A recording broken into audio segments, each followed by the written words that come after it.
राजनीतिक सुगबुगाहट कुछ कह रही है कि मोहनलाल बड़ौली पूरी तरह से तय नहीं है कि प्रदेश अध्यक्ष बन जाएंगे। क्या मोहनलाल बड़ौली रिपीट होंगे और या फिर उनके स्थान पर कोई और आ सकता है? तो अनिल विज का वो बयान तो जरूर याद आएगा जिसके अंदर वो कहा करते थे कि उन पर तो FIR है गैंगरेप की। कई नाम चर्चाओं में, हवाओं में कई नाम हैं। ऐसे कई नेता हैं जिनको लगता है कि उनका मौका लगना चाहिए, लग सकता था।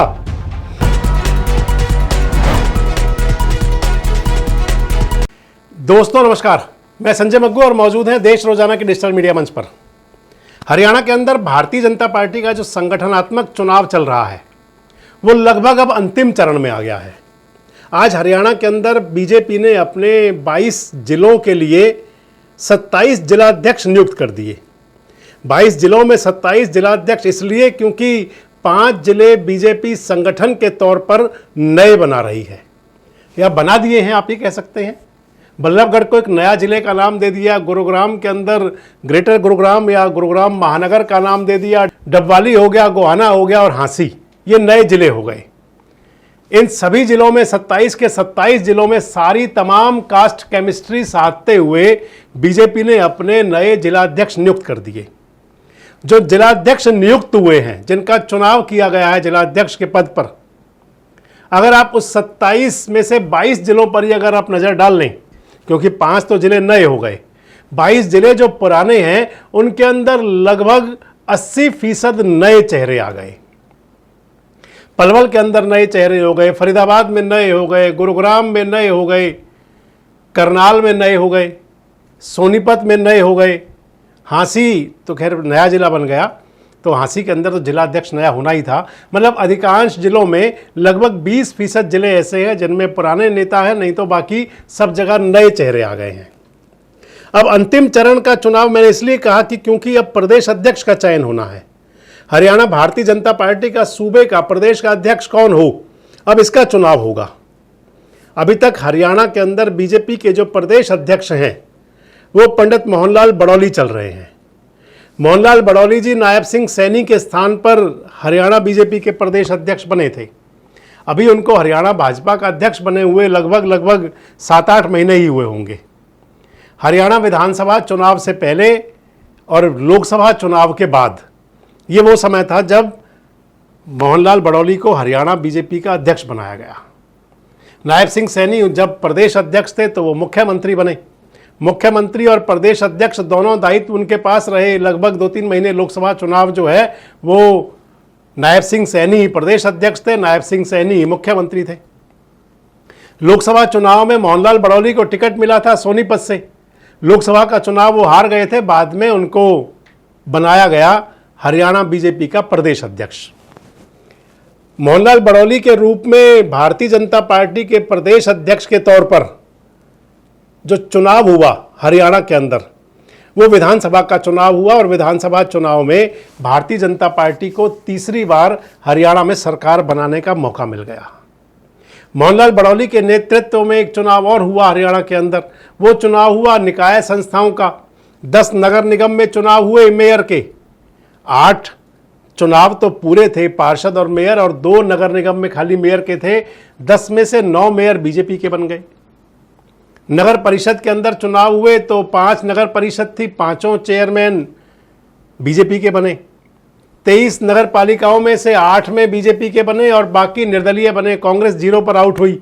ये परफॉर्मेंस थी मोहनलाल बड़ौली की हरियाणा भाजपा का अध्यक्ष होते हुए। और अब रिजल्ट का समय है कि क्या अगली टर्म, क्योंकि जो पिछली टर्म मिली मोहनलाल बड़ौली को वो आधी अधूरी टर्म मिली, अगली टर्म मिलेगी क्या, अब नज़र इस पर है।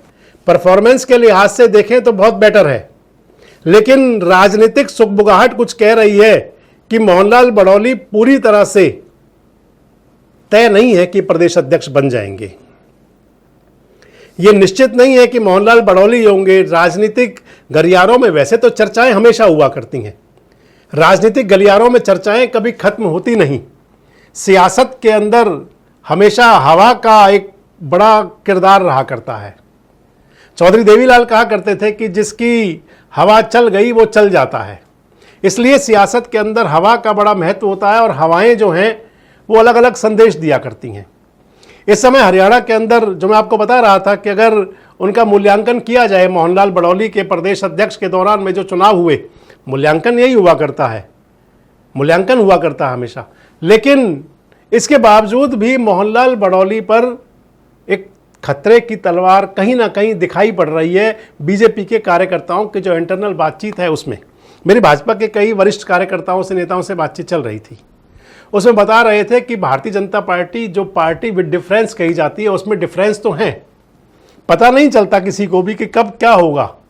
आप जिले को जो अध्यक्ष बनाए गए हैं जिलों के, अधिकांश जिलों में जिले के कार्यकर्ताओं को, नेताओं को पता नहीं था कि किसकी लॉटरी लग रही है। देर शाम को जब नाम क्लियर होने शुरू हुए कल कि अमुक जिलाध्यक्ष बन रहे हैं, अमुक जिलाध्यक्ष बन रहे हैं, तो फिर उसके बाद कार्यकर्ताओं में सुगबुगाहट हुई और जनता के बीच संदेश वही गया कि बीजेपी पार्टी विद डिफरेंस है, जो वहाँ यहाँ दिखता है वो होता नहीं और जो होना होता है उसके बारे में लोग कल्पना भी नहीं किया करते। तो इस लिहाज से मैं कह रहा हूँ कि क्या मोहनलाल बड़ौली रिपीट होंगे और या फिर उनके स्थान पर कोई और आ सकता है। मोहनलाल बड़ौली का अगर मूल्यांकन की बात मैं आपसे कर रहा था, उनके प्रदेश अध्यक्ष रहते हुए जो चुनाव हुए उन सब चुनावों के अंदर भारतीय जनता पार्टी को विजय मिली, फतह मिली, हैट्रिक की सरकार बन गई हरियाणा के अंदर। निकाय संस्थाओं में बहुत बेहतर रिजल्ट रहा। हालांकि लोग ये क्या करते हैं कि निकाय संस्थाओं में, पंचायतों के अंदर या फिर जो शहरी सरकारों के चुनाव में जनता उसको चुनती है जिनकी प्रदेश में सरकार हो, और बीजेपी ने तो नारा ही दिया था हैट्रिक, ट्रिपल इंजन की सरकार का, तो ट्रिपल इंजन की सरकार बन गई। लेकिन क्योंकि पुरानी कहावत है कि लड़े फौज नाम सरदार का, तो हरियाणा के अंदर सरदार जो हैं वो मोहनलाल बड़ौली थे, बीजेपी के संगठन के सरदार मोहनलाल और सरकार के सरदार नायब सिंह सैनी। दोनों की ट्यूनिंग भी बहुत अच्छी है, दोनों का जो तालमेल है, सियासी तालमेल बहुत अच्छा है। और अब जब मैं आपसे खबर कर रहा हूं उस समय आप माने तो चंडीगढ़ के अंदर हरियाणा के जो नवनियुक्त जिलाध्यक्ष हैं उनकी बैठक भी चल रही है। वो सभी जिलाध्यक्ष चंडीगढ़ पहुंचे हुए हैं क्योंकि मंथन होना है प्रदेश अध्यक्ष का। अगर मूल्यांकन की बात आएगी तो फिर मोहनलाल बड़ौली के नेतृत्व में चुनाव में बीजेपी को सफलता मिली। लेकिन इसी दौर में आपको ध्यान होगा कई एपिसोड हुए। एक महत्वपूर्ण एपिसोड चला मोहनलाल बड़ौली पर एक एफआईआर होना, गैंगरेप की एफआईआर। पहाड़ों की रानी कसौली के अंदर हिमाचल प्रदेश में जो एफआईआर दर्ज हुई उसने कहीं ना कहीं मोहनलाल बड़ौली की छवि को डेंट जरूर किया। जहां एक तरफ उनके लिए चुनावी जीत एक बड़ी उपलब्धि कह सकते हैं, लेकिन इस उपलब्धि के बीच में जो डेंट लग गया उन पर गैंगरेप की एफआईआर होने का। बड़ी पुरानी कहावत है कि लागा चुनरी में दाग छोड़ाऊं कैसे, क्योंकि दाग जो होते हैं वो अपने निशान छोड़ जाते हैं, दाग धुल भी जाए। एफआईआर तो कैंसिल हो गई, लेकिन एफआईआर कैंसिल होने के बाद भी लोगों ने कई प्रकार के इफ एंड बट लगाए, और जब तक एफआईआर ये कैंसिल नहीं हुई थी तब तक आपको ध्यान होगा कि भारतीय जनता पार्टी के नेता कई छुपे मुंह और कुछ खुल करके, सूबे के मंत्री हैं अनिल विज, अब तो सब भालो भालो है, आजकल तो सब ठीक हो गया है, कंप्रोमाइज भी हो चुका है।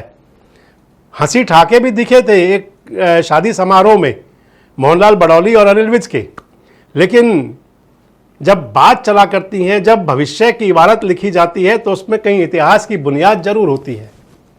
भविष्य की इबारत के लिए जब हरियाणा भारतीय जनता पार्टी के प्रदेश अध्यक्ष का चयन होना है तो अनिल विज का वो बयान तो जरूर याद आएगा जिसके अंदर वो कहा करते थे कि उन पर तो एफआईआर है गैंगरेप की। और उसके बावजूद मैंने आपको बताया कि लोग जो हैं कोई खुल करके और कोई दबे मुंह, दबी जुबान कहा करते हैं, चुगली जिसे चुगली कहते हैं, दबी जुबान में जो बात की जाती है वो हमेशा चलती रहती है। मोहनलाल बड़ौली जी की एफआईआर कैंसिल तो हुई, एफआईआर करवाने वालों पर हनी ट्रैप की एफआईआर दर्ज भी हुई, वो गिरफ्तार भी हुए। गिरफ्तार होने वालों में एक भारतीय जनता पार्टी के नेता बिंदल साहब भी थे। कई नाम भी चले, चर्चाओं में बहुत नाम उछले कि फला नेता उस एफआईआर के पीछे थे, फला नेता उस एफआईआर के पीछे थे। लेकिन जब बात चल पड़ती है कि जो एफआईआर हुई, जो एफआईआर कैंसिल हुई और उसकी एवज में जो हनी ट्रैप की एफआईआर हुई, जो को एक्यूज्ड बनाए गए थे उसके अंदर रॉकी मित्तल, उसकी है रॉकी मित्तल की शिकायत पर जो एफआईआर हुई थी, वो एफआईआर तब दर्ज हुई जब गैंगरेप की एफआईआर दर्ज हो चुकी थी। गैंगरेप की एफआईआर कैंसिलेशन से पहले हनी ट्रैप की एफआईआर दर्ज हुई तो लोग इसको कहीं ना कहीं तालमेल बिठा लिया करते हैं, इसलिए मैं आपसे कह रहा था। हालांकि अब सब कुछ ठीक हो चुका है, क्लीन चिट मिल चुकी है, अदालत ने उनको पूरी तरह से पाक साफ कर दिया है, आरोप लगाने वाले जेल जा करके जेल से जमानत पर बाहर आ चुके हैं। अब पता नहीं भविष्य क्या होगा, क्या कोई कंप्रोमाइज़ भी होंगे या फिर उनको जो सज़ा भुगतनी पड़ेगी जिन्होंने एफआईआर कराई थी, ये सब भविष्य गर्भ में। लेकिन अभी बात बीजेपी के प्रदेश अध्यक्ष के चयन की, और इसलिए मैं आपको बता रहा था कि जहां मोहनलाल बड़ौली के पक्ष में बहुत सारे तर्क हैं, मूल्यांकन उनका होता है तो फिर मूल्यांकन के अंदर उनको मेरिट मिलती है।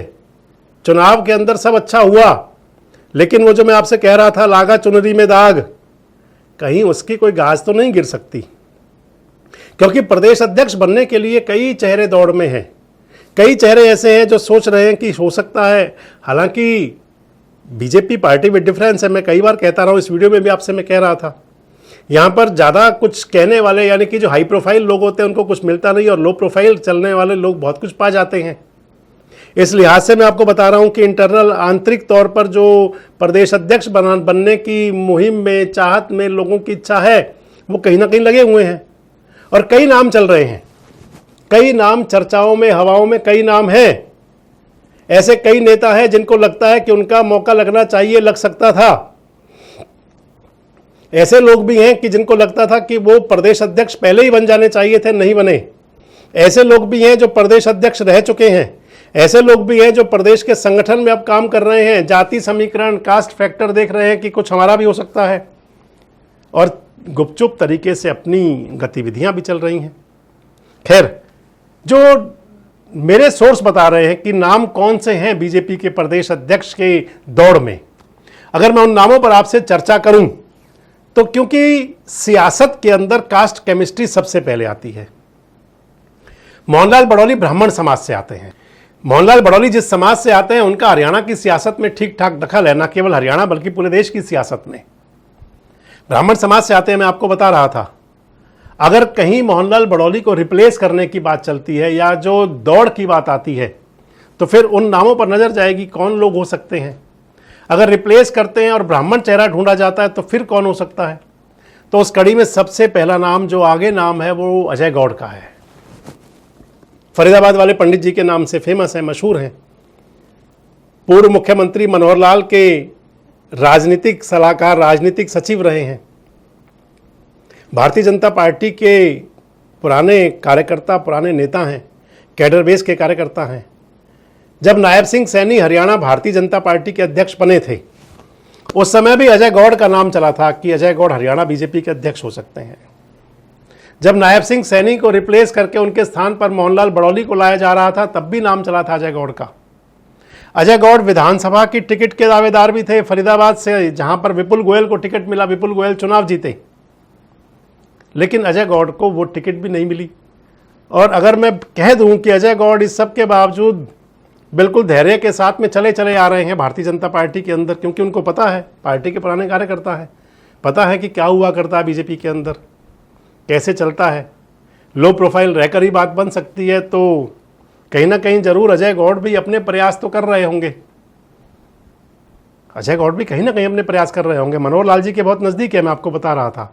फरीदाबाद के सांसद, केंद्रीय राज्य मंत्री कृष्णपाल गुर्जर के भी बहुत नज़दीकी हैं अजय गौड़, और अजय गौड़ का नाम था। और इस समय भी अगर कहीं अगर रिप्लेस करने की बात आई मोहनलाल बड़ौली को तो फिर अजय गौड़ एक नाम हो सकता है उसमें।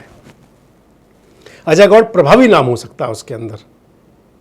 अगर अगले नाम की चर्चा करें, अगले नाम कौन, तो एक नाम फिर संजय भाटिया का लिया जाएगा। संजय भाटिया भी वही चेहरे हैं। संजय भाटिया भी वो चेहरा है जो जब नायब सिंह सैनी प्रदेश अध्यक्ष बने तब उस समय भी चर्चा थी संजय भाटिया के अध्यक्ष बनने की।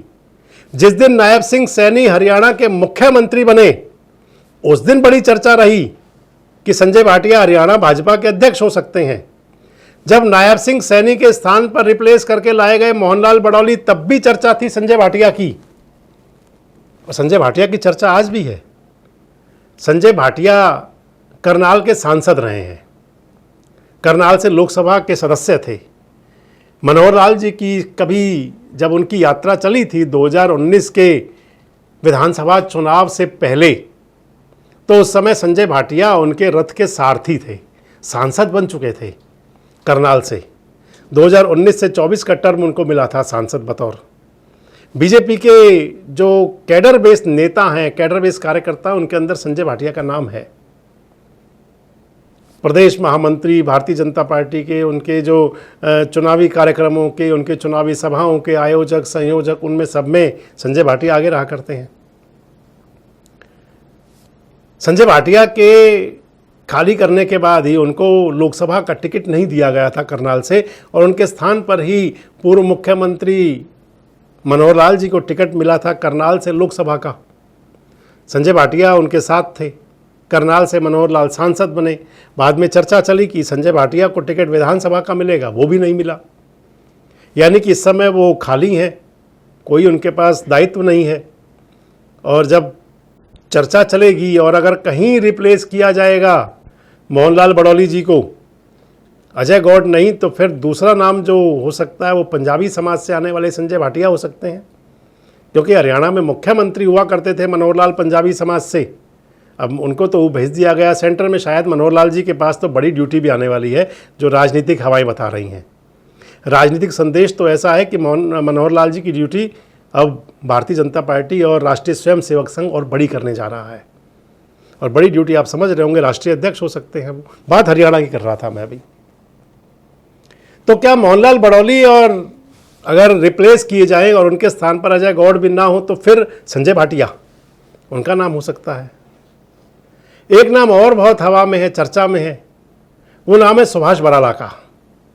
सुभाष बराला आजकल राज्यसभा के सदस्य हैं। सुभाष बराला 2019 का विधानसभा का चुनाव हार गए थे।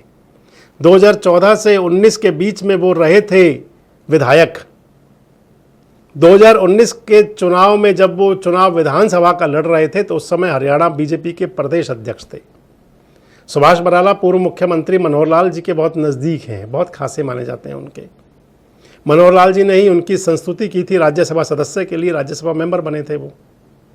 हरियाणा से सांसद हैं, जाट चेहरा है भारतीय जनता पार्टी का, जाट समाज से आते हैं, जाट समाज का चेहरा है। ओम प्रकाश धनखड़ के रूप में जाट प्रदेश अध्यक्ष थे।